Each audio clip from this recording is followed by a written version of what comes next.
Bonjour tout le monde, bienvenue dans la conférence numéro 10 de la phase A, les 7 corps. Il y a 7 corps par la loi des 7 de l'ordre. Ils sont toujours là. Donc le premier c'est les corps physiques, c'est là qu'on a le vital, le deuxième, troisième l'astral, mental, causal, bouddhique et atmique. 7 en total.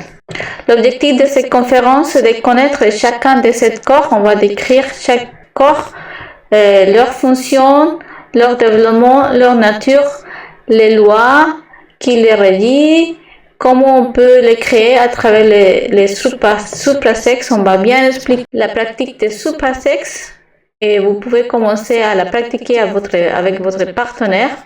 Pour les corps, on va voir les nombres de lois qui gèrent chaque corps, la nature des corps, l'élément de chaque corps et ensuite aussi les centres dans lesquels ils sont basés les corps et les niveaux d'hydrogène nécessaires pour la création de ces corps.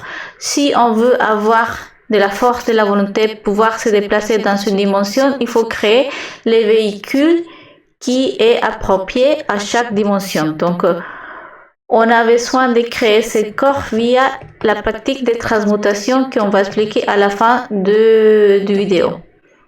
Donc, il y a les 7 corps, les corps physiques et vitaux, ils vont ensemble. Nous ignorons que nous vivons simultanément dans les 7 dimensions et qu'à chaque dimension, il est lié à un corps qu'il faut créer, régénérer ou connecter. Sans cet corps, on n'a pas de force ni de volonté dans cette dimension de la nature. Donc nous avons un être qui est immortel, il connaît tout, il sait tout, il sait comment accomplir l'œuvre. Il nous envoie dans la rue du Sansara pour suivre un cours pour retourner au soleil absolu avec un diplôme d'autoréalisation. Comme ça, on a obtenu beaucoup plus de sagesse et on va servir mieux à l'offre, à la création. Pour créer les corps, on va utiliser notre sémence, c'est notre énergie sexuelle. Cette énergie, il faut la nettoyer parce qu'elle est très contaminée au fil de l'évolution et de l'involution. Et on va utiliser cette énergie pour créer les corps. Donc on ignore la fonction et la véritable utilité de l'énergie sexuelle. Donc ici, on a les 7 corps. Ceux-là qui sont marqués avec une lune, c'est parce qu'ils sont tombés, c'est-à-dire sont dégénérés. Et les corps solaires ne sont pas tombés, ils sont solaires, mais il faut reconnecter avec eux. Ces corps existent déjà, il suffit simplement que nous y reconnectons. Nous avons notre 7 corps. On va les créer, ils seront à l'intérieur de notre colonne vertébrale et c'est l'une à l'intérieur de l'autre. La monade, qui est la partie des corps qui n'est pas tombée, c'est la partie divine de nous-mêmes qui est sortie de l'absolu avec le seul but de se connaître elle-même. Ici se trouve la justice et la sagesse. Bon, les 2 premiers corps, le corps physique et le vital, il existe, mais il est dégénérés, donc il faut les régénérer avec la pratique. Les 3 suivants, l'astral, le mental et le causal, il faut les créer. Et les 2 suivants, il faut reconnecter avec eux. Les corps physiques et vitaux sont liés à la matière. Les corps astral, mental et causal sont liés à l'âme, donc à la partie psychique. Et les corps bouddhiques et atmiques sont liés à l'esprit. Bon, le corps physique, c'est celui-là que nous connaissons tous, c'est celui-là que nous touchons. Pour nous, c'est le plus évident, ou le seul qui est évident pour nous. Donc, on connaît son existence, on la reconnaît, c'est facile celui-là, c'est la matière. La fonction du corps physique, c'est de créer le corps existentiel de l'être. Notre corps, c'est un condensateur d'énergie créatrice sexuelle.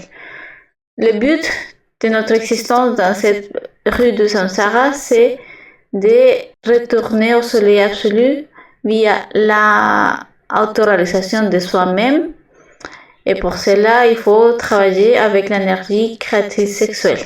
C'est lié à la terre. qui constitue la base pour faire créer, pour permettre la croissance.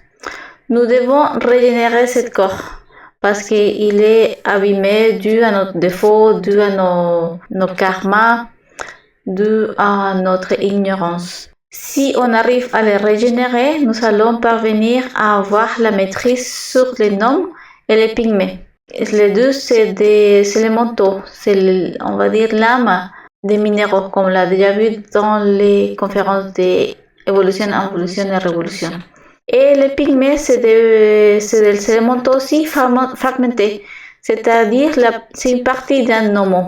Ce corps est basé dans le centre sexuel qui gère l'énergie créatrice sexuelle, qui est le liquide séminal pour la femme et le sperme chez l'homme. Ces liquides qu'on gaspille, qu'on expulse avec de plaisir, avec beaucoup d'ignorance, c'est un liquide vraiment précieux parce qu'avec lui, c'est la matière prime qu'on va utiliser pour les créations supérieures. On va créer les corps existentiels de l'être. Et il y a 48 lois qui gèrent ce corps physique. On voit que les lois, c'est des lourdeurs. Plus il y a des lois, plus c'est lourd, plus il y a des matérialités. Donc, une des lois, c'est comme dans la pandémie où on pouvait pas sortir, on pouvait pas faire des choses, on pouvait pas se déplacer plus d'1 kilomètre, 2 kilomètres ou à certaines heures, tout ça. Ou aussi des lois quand on est petit qu'on ne peut pas faire ça, ça et ça parce que nos parents ont certaines lois ou dans une prison. Donc c'est ça des lois. L'hydrogène représente le niveau de pureté de l'énergie créatrice sexuelle. Donc on a notre énergie sexuelle, il faut bien l'utiliser et il faut la nettoyer. Et le niveau de pureté sera mesuré par l'hydrogène. Donc, on va dire symboliquement, ça sera un hydrogène 48. Actuellement, notre énergie est très contaminée et pour pouvoir créer ce corps, nous aurons besoin d'un niveau plus haut de pureté. Ça serait 48. Notre corps physique vibre avec la note 2 inférieure. Et lorsqu'on veut s'autoriser, il faut atteindre un do supérieur.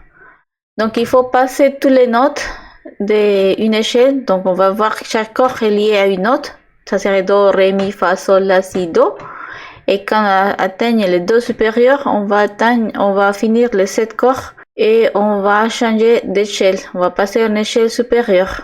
Le deuxième corps, c'est le corps vital ou éthérique. Ce corps vital, c'est une extension de notre corps physique. C'est l'énergie qui accompagne notre corps physique. C'est cette fameuse aura qu'il y a des gens qui arrivent à les voir, qu'on peut apercevoir. Tout le monde possède une certaine quantité d'énergie qui accompagne le corps physique et lui donne la vitalité. Sans ce corps, le corps physique n'aura pas de vie, il serait à terre, inanimé, mort. Il a également 48 lois et c'est lié à l'eau. Pourquoi l'eau? Parce qu'elle représente nos eaux antérieures, c'est-à-dire notre énergie créatrice sexuelle. Selon l'usage que nous faisons de ces eaux, aussi sera le fonctionnement de notre corps éthérique ou vital. Cela signifie que si une personne est très dégénérée sexuellement, pervertie, avec des pratiques basses, elle va perdre sa vitalité et sa force, car c'est dans ces eaux qui réside la vitalité. En les expulsant, nous perdons notre force vitale.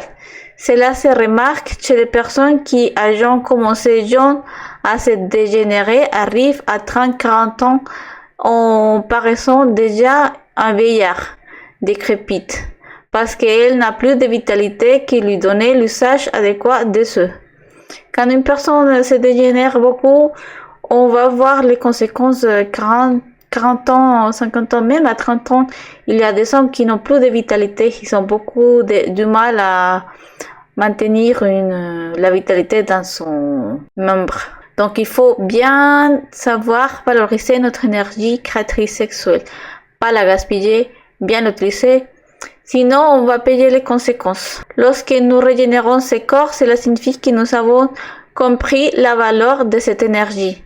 Nous aurions alors la maîtrise de nos eaux intérieures et aussi des eaux extérieures. Par conséquent, nous acquérons la force de dominer les élémentaux de l'eau. qui s'appellent les ondines et les néreides. Ce corps est basé dans le centre instinctif et il fonctionne également avec l'hydrogène 48. Car ces deux corps, le corps physique et le corps vital, on va se régénérer en même temps. On va faire le travail de transmutation en même temps pour les deux corps et jusqu'au ici. Après, on finit d'avoir les corps physiques et ensuite on continue avec le corps vital. On commence en bas et on va monter jusqu'ici en même temps, les deux corps. Il faut les régénérer. On l'a. Si on ne l'avait pas, on serait mort. Donc, il faut les régénérer. Le troisième corps, c'est notre corps astral. Pour ce corps, nous avons déjà un peu de référence grâce au dédoublement astral conscient. Ce corps est régi par 24 lois.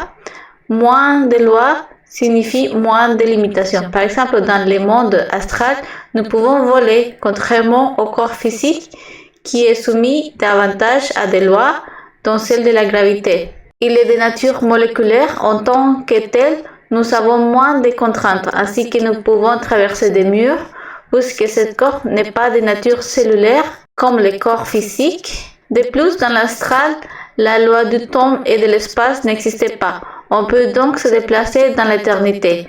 Dans l'astral, il est possible de percevoir le futur et de revoir nos vies passées ou encore des civilisations anciennes. Nous ne sommes pas soumis à la loi du temps. Pour nous, dans le physique, le temps semble très réel.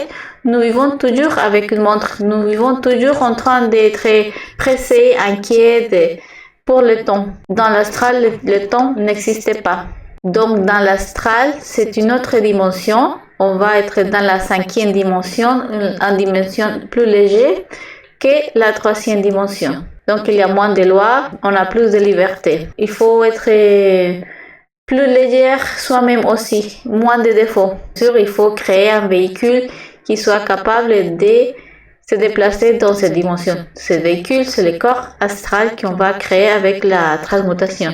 Dans la pratique de transmutation, pour créer ce corps, il nous faut atteindre un niveau de pureté de notre énergie sexuelle correspondant à 24 hydrogènes, c'est-à-dire le double de pureté requis que pour le corps physique et que pour le corps vital. Pour acquérir cette pureté, nous devons avoir une maîtrise sur nos émotions. Nous ne pouvons pas être tristes ou joyeux simplement à cause d'une parole ou de quelqu'un ou des circonstances extérieures. Si on arrive à voir ce corps, on va avoir la maîtrise sur l'élément de feu. Et dans les éléments de feu, il y a les salamandres de feu. On va avoir le pouvoir sur cet élémento. En possédant le corps astral, nous aurons la volonté et la force dans l'astral. Nous pourrons alors nous déplacer pleinement dans nos rêves. On peut avoir de la volonté, faire des recherches, visiter des astres. Le corps astral peut voyager dans des grandes vitesses, c'est pourquoi, autant que corps astral, il peut aller dans d'autres astres. Le corps suivant, c'est le corps mental, c'est le 4e corps. Ce corps est régi par 12 lois, soit la moitié de celles du corps astral. Ainsi, le niveau de légèreté et de félicité et de paix est beaucoup plus grand. Et c'est pourquoi tant de personnes aspirent à la création de ces corps. Moins de lois signifie moins de matérialité. Il est relié à l'élément R qui représente notre énergie mentale, nos pensées. Autrement dit, dans la mesure où nous acquérons la maîtrise de nos propres pensées, nous pouvons atteindre ce niveau de pureté correspondant à un hydrogène 12. Relié à l'élément R, celui-ci représente nos pensées et notre énergie mentale. Elle est basée dans le centre intellectuel inférieur, près de notre cœur. En commençant à acquérir la maîtrise de nos propres pensées, nous pouvons atteindre un niveau de pureté de 12 hydrogènes pour créer notre corps mental. Pour parvenir à ce niveau de pureté, il faut instaurer un silence total dans notre esprit. Lorsque ce silence s'établit, l'être peut alors se manifester, ainsi que la sagesse. C'est ce qu'on appelle la fameuse intuition. On va commencer à écouter notre être qui nous parle directement dans notre cœur. Quand nous parvenons à un silence intérieur absolu, nous obtenons l'accès à la sagesse universelle car nous avons appris à dominer notre mental. Et c'est le symbole de Christ sur l'âne. L'initié choisit ce qu'il pense, choisit d'être dans l'instant, choisit d'imaginer. On choisit ce qu'on veut garder dans notre tête, dans notre pensée. C'est d'une nature atomique. Ce corps est rare. Les personnes qui l'ont, peu de s'être posées, c'est tellement rare. Nous devons les créer parce que nous n'avons pas ce corps. Pour l'instant, nous avons un petit embryon qui nous permet seulement d'avoir quelques manifestations dans le monde mental. Si on atteint la maîtrise de la pensée, si on fait le corps mental, nous allons acquérir la maîtrise sur les sulfides de l'air, qui sont les élémentaux de l'air. Le corps suivant, c'est le corps causal ou de la volonté. Ce corps est régi par seulement 6 lois. Cela signifie que notre niveau de matérialité est beaucoup plus léger et que la souffrance et la douleur ils sont déjà moindres que dans l'astral et que dans tous les autres corps précédents. C'est là que l'on commence déjà à ressentir ce qu'est le bonheur véritable. Avec la création de ce corps causal, on peut se déplacer à volonté dans les 6e dimensions. Ici, on commence déjà à parler du ciel. Ce corps est de nature électronique. L'électron étant la charge négative de l'atome. Pour pouvoir créer ce corps, il nous faut apprendre à utiliser cette charge négative, c'est-à-dire nous nier face à nos défauts, avoir la volonté de se refuser au désir et à tout ce qui se manifeste dans notre intérieur. Ce corps manie l'éther, c'est-à-dire la capacité de dominer la nature à travers les verbes.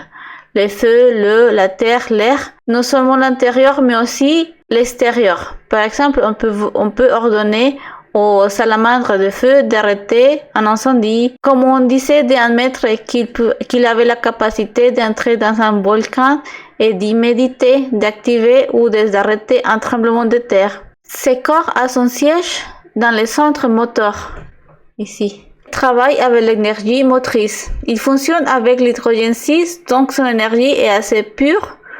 Pour le développer, nous devons avoir la volonté de nous nier totalement, de refuser toute manifestation de notre nature intérieure, nos désirs, nos pensées, nos justifications, les souvenirs, les émotions, etc.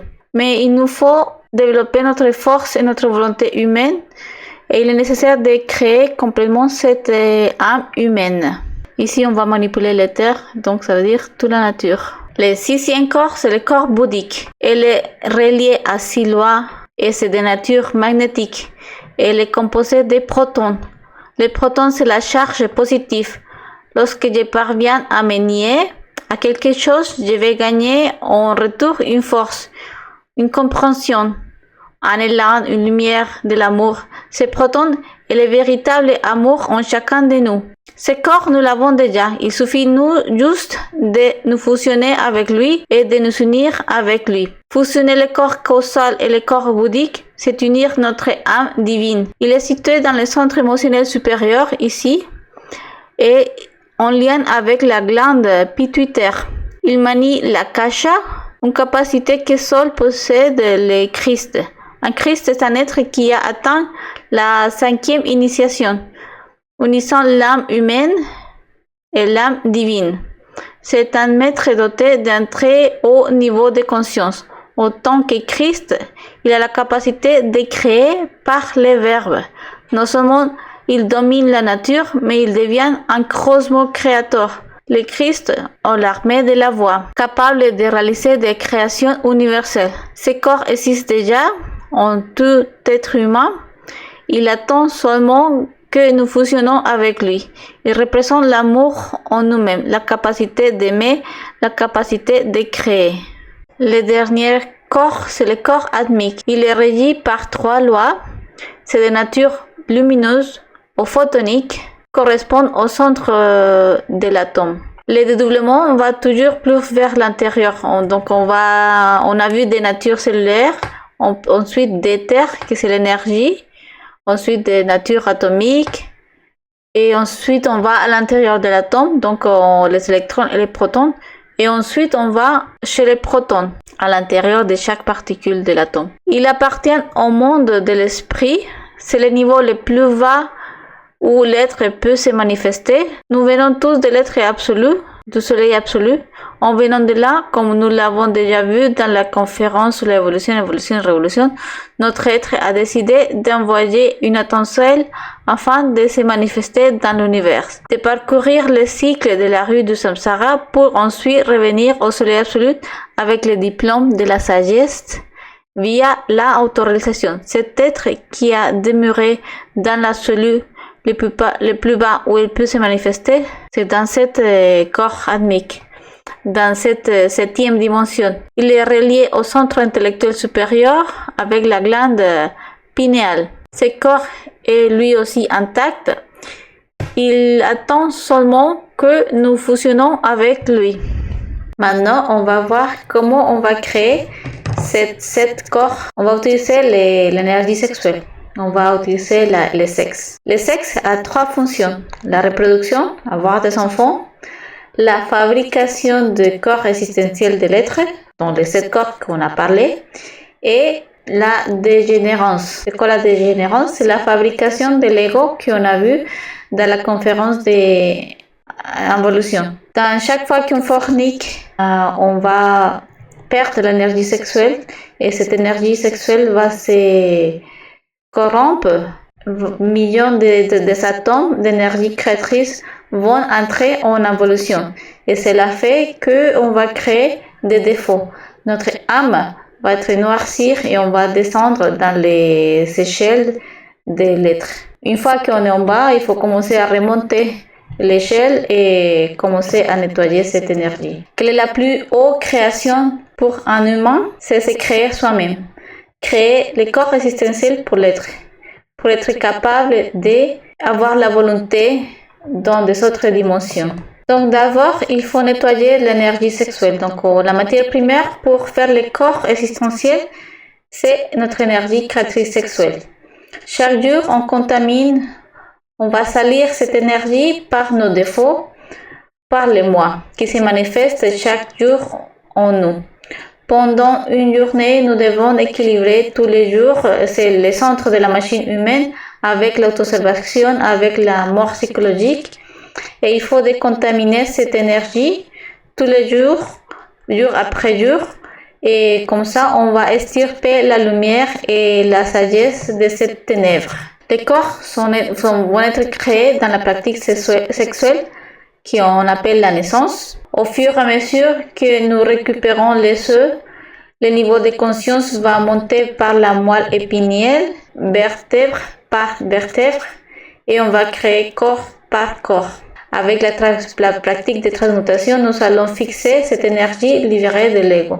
Donc d'abord, on a besoin de nettoyer cette énergie. Il faut atteindre un certain niveau d'hydrogène selon le corps qu'on est en train de créer. On va s'auto-observer, comprendre, éliminer ce défaut, faire le nettoyage. Maintenant, on a la matière prime et ensuite, on va la fixer via la pratique de transmutation. Quoi on a besoin pour faire le travail? Il faut un partenaire stable du sexe opposé. Il faut que la personne soit intéressée à collaborer pour le travail et on ne peut pas changer de partenaire si facilement. Il faut atteindre la fidélité. Si on a besoin de changer parce que l'autre personne nous a trompé, parce que l'autre personne est morte, parce que vraiment c'est quelque chose de grave qui est arrivé, on a besoin d'attendre 1 an. Il faut attendre la pause magnétique. Et ça, c'est une œuvre qui se fait avec amour. Commencer à connaître le véritable amour. Nous devons vraiment valoriser l'énergie créative sexuelle parce que maintenant on connaît sa finalité et on connaît les conséquences de ne pas bien l'utiliser. Car cette énergie, c'est notre mère divine. On cherche aussi la chasteté. La chasteté, c'est de ne pas verser l'énergie créative sexuelle, c'est de ne pas forniquer. Donc, fidélité, un seul couple, amour, c'est avoir l'aspiration pour le travail spirituel, amour pour être plus pur à chaque fois qu'on fait une pratique. Amour pour notre partenaire, envie de s'améliorer soi-même, mais aussi collaborer pour l'offre de l'autre et de son partenaire. Et chasteté, pas de fornication. Et c'est quoi forniquer? C'est éjaculer ou avoir un orgasme. C'est verser notre énergie sexuelle. C'est différent à l'adultère. L'adultère, c'est tromper quelqu'un. La fornication, c'est verser, gaspiller cette énergie. La religion pense que c'est avoir des relations extramaritales. Non, c'est complètement faux. C'est faire sortir notre énergie, donc éjaculation ou orgasme. Pour ce travail, on a besoin de concentration, d'imagination et volonté. On a besoin d'être concentré dans le travail qu'on est en train de faire. Il faut avoir la volonté de ne pas gaspiller notre énergie sexuelle. Et il faut de l'imagination parce qu'on va voir qu'on a besoin d'imaginer que l'énergie va monter par notre colonne vertébrale. Ici, on va expliquer la pratique de transmutation de suprasexe au sexe supérieur. Donc d'abord, il faut nettoyer l'endroit et le fermer. Donc on va faire un belly line et un cercle magique. Ensuite, on a besoin de force. On a besoin de l'aide de notre père et de notre mère. Donc on va faire une demande d'assistance au père intérieur et à la mère divine pour bien réaliser cette pratique avec les mots de chaque personne. Donc on va mettre le feu. On a besoin de feu. On a besoin d'envie, de passion. On va commencer à caresser, faire des baisers jusqu'à obtenir une lubrication du yoni féminin pour la pénétration. On va faire la connexion aux pénétrations des liganes dans le yoni, donc le pénis dans les vagins. Et ensuite, on va faire la respiration. Chacun fait sa respiration, chacun fait son travail bien concentré, avec sa propre énergie qui a nettoyé pendant la journée. Donc c'est un travail individuel et en couple. On va pas perdre de l'énergie sexuelle, on va pas avoir un orgasme, on va pas avoir une éjaculation. On a bien ça en tête parce que ça serait très grave avoir une chute. Donc le processus de respiration, c'est en 3 étapes. On va inhaler pendant 20 secondes et on va imaginer que l'air entre dans nos poumons et il va descendre petit à petit jusqu'aux les glandes sexuelles, jusqu'à les testicules ou les ovaires. Après, on va retenir pendant 20 secondes l'air et on va imaginer qu'on va sentir un fil d'or qui monte par la colonne vertébrale, vertèbre par vertèbre, jusqu'à atteindre les sourcils ici. On commence à imaginer qu'un fil d'or monte vertèbre par vertèbre et ensuite on va exhaler doucement pendant 20 secondes et on va prononcer les mantras I. On recommence, on va inhaler, on va imaginer que l'air entre dans notre poumon doucement jusqu'aux glandes sexuelles, donc testicules, ovaires.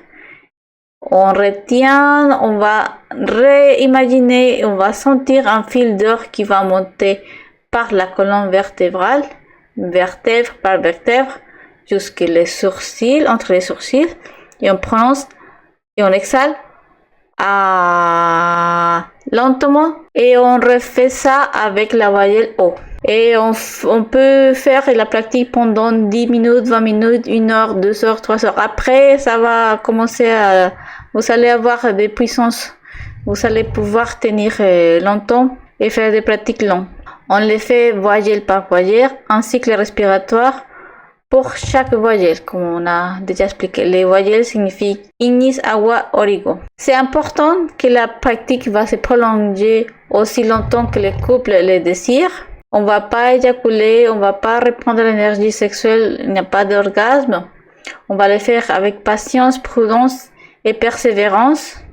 On va progresser vertèbre par vertèbre et corps par corps. C'est important de le faire dans un endroit propre, dédié, ordonné, ou avec un seul partenaire. On fait cette pratique stable de sexe opposé. Il faut être fidèle en œuvre, pensée et émotion. Le couple doit être prêt à collaborer et doit connaître la pratique qu'on va réaliser et son objectif. On va aller avec une bonne disposition, avec du courage, volonté. On va pas poser des problèmes à la personne, à notre compagnon. Pas de tiers présents pendant la pratique, pas d'enfants, pas de préservatifs, pas de lubrifiant. Si on a des organes sexuels en bonne santé, on n'a pas besoin de lubrifiant. On va pas faire des pratiques infrasexuelles, pas anal, oral, rien infrasexuel. On peut pas pratiquer pendant les règles chez les femmes ou pendant la grossesse ou l'allaitement. De préférence, c'est la pratique qu'on le fait pendant le soir, mais c'est pas obligatoire. C'est votre être qui va vous donner des instructions après, une fois que vous allez commencer.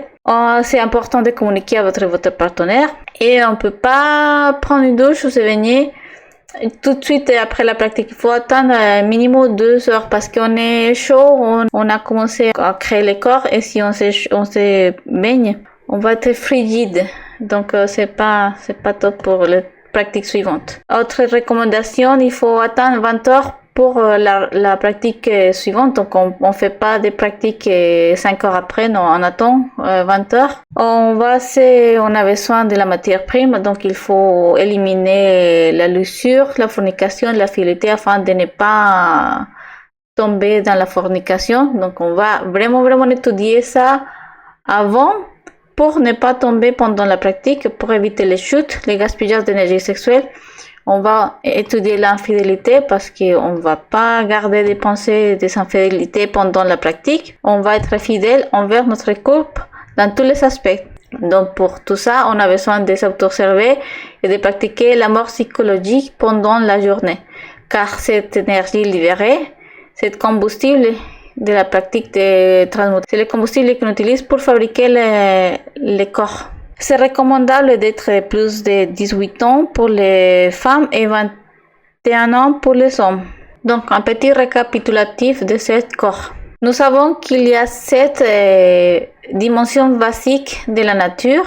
Et si on veut avoir la volonté, la force et se déplacer dans cette dimension, il faut créer les corps de l'être, les corps existentiels de l'être. Les corps sont notre corps physique, le vital que c'est l'énergie, astral, mental, causal, bouddhique. Bon, ils ont toujours eu être ici, tout en haut, pour l'avoir en tête. Donc, dans chaque dimension, gère un corps différent. Chaque corps a ses propres œufs et son mercure. Donc, chaque corps doit passer par son propre processus. Donc, chaque corps a une dimension de pureté qu'il faut atteindre. L'hydrogène, on a vu depuis 48 jusqu'à 6. Et sans avoir créé un corps déterminé, on peut pas gérer une dimension déterminée. Donc, pour chaque dimension, il faut un corps. Un petit récapitulatif, tableau récapitulatif de la conférence. Donc, on a vu qu'il y en a 7 corps. Les 2 premières, il faut les régénérer. Les 3 suivantes, il faut les créer. Et les 2 dernières, on les a, mais il faut reconnecter avec eux. Ils sont en état solaire, donc ils sont pas tombés. Les autres, ils sont tombés, il faut les faire ou régénérer. Chaque corps est lié à une note, do, ré, mi, fa, sol, la, si, et do. Donc on commence avec un do bas et on va commencer à monter petit à petit à l'échelle jusqu'à arriver à un do supérieur et atteindre la première montagne. Chaque corps est lié à une planète et chaque corps est lié à un certain nombre de lois. Plus il y a des lois, plus c'est lourd. Plus c'est difficile, plus il y a des matérialités. Donc plus on monte dans les corps, moins il y a des lois. Chaque corps va nous permettre d'avoir la volonté dans une dimension. Chaque corps est basé dans un centre de notre machine humaine, donc notre machine sexuelle, instinctive, émotionnelle inférieure, intellectuelle inférieure, moteur émotionnel supérieur et intellectuel supérieur. Chaque corps a une nature. Plus on monte dans les niveaux, plus la nature va être plus petite. La première, c'est cellulaire. Pour les corps physiques, ensuite, ça sera éthérique, c'est l'énergie de cette partie cellulaire. Ensuite, ça serait des molécules. Les cellules sont composées de molécules. Les molécules sont composées des atomes. Les atomes, à l'intérieur, il y a la partie électrique, donc les électrons et les protons. Et ensuite, les photons. À chaque fois on va avoir un corps, on va pouvoir avoir les pouvoirs sur certains éléments. Donc, d'abord, sur la Terre, et sur la Terre, les éléments qui sont les gnomes et les pygmées. Avoir les pouvoirs sur l'eau, donc dans les élémentaux, ondines et nérènes, les feux, les salamandres, l'air, les sylphides. Et une fois qu'on atteint les corps causal, on va pouvoir avoir pouvoir manipuler toute la nature parce que on a déjà eu le contrôle sur les éléments intérieurs. Maintenant, on va avoir le contrôle sur les éléments extérieurs. Comme c'est à l'intérieur, c'est à l'extérieur. Si on a pu contrôler notre nature intérieure, on peut contrôler la nature extérieure. Ensuite, dans la sixième, c'est des natures d'Akasha. Et là, ça devient déjà des cosmocréateurs. Pour faire des corps, il faut commencer le premier corps avec un niveau d'hydrogène 48. Et ces niveaux de pureté, ça va monter jusqu'au sixième. Pour faire les corps, il faut faire une pratique de transmutation. On va les faire avec un couple de sexe opposé. Il faut être fidèle, avoir la chasteté, donc par des fornications. La fornication, c'est quoi? Éjaculer et des orgasmes, et avoir l'amour pour notre compagnon. On a besoin d'être concentré parce que c'est une pratique où on a besoin de pas de gaspiller l'énergie.